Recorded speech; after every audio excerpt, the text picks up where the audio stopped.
Dans toutes les villes médiévales gothiques, la mairie était le symbole visuel de liberté civique, du degré d'indépendance et du bien-être de la communauté urbaine. C'était le cas de Sibiu. Sur le XIVe siècle, le centre politique de la vieille ville se trouvait quelque part vers l'actuelle Grande Place.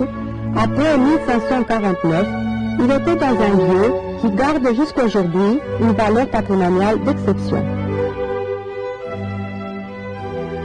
Il s'agit de l'ensemble des bâtiments construits au XVe siècle et au début du XVIe, connus sous le nom de maison Altenberger Village. Naguère, entre 1472 et 1491, le patricien Thomas Altenberger, maire de Sibiu et juge royal, personnage de large culture humaniste, son nom étant lié à la première collection de lois sasses écrites, rassemblées dans le dénommé Codex Altenberger, devient le maître d'une tour-logis gothique qui englobait des fragments de l'ancienne fortification de Sibiu du siècle antérieur. La ligne verticale de cette tour spécifique au paysage architectonique de Sibiu au XVe siècle décèle comme typologie architecturale des tours-logements des aristocrates sages du XIIIe siècle à la façon de Köln, qui n'est pas loin.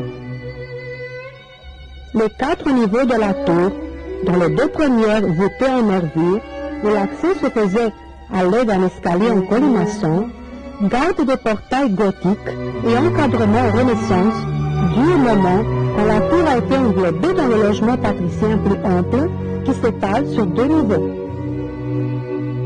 Les travaux en pierre de celle-ci témoignent un gothique rayonnant de bonne qualité, visible surtout à l'élégante loggia aux colonnettes, pilastres, nervures étoilées, chapiteaux décorés de feuilles et têtes d'hommes.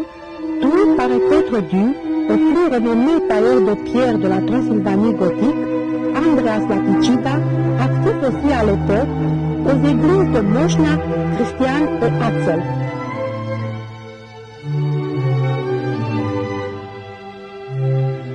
Son goût et son métier élaboré se retrouvent aussi dans la composition et la réalisation des armoiries de Thomas Altenberger et de sa femme Afra de Haute-Sibiu, localité connue dans les documents allemands sous le nom de Salzburg.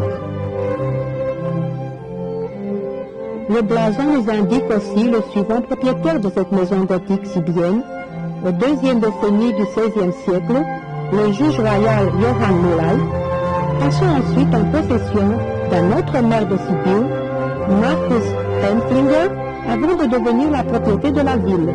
Nous avons ici, dans les constructions de l'ancienne mairie, une sorte de résumé de l'histoire de la ville située sur le Tchibine, de son temps de gloire politique, économique et culturelle.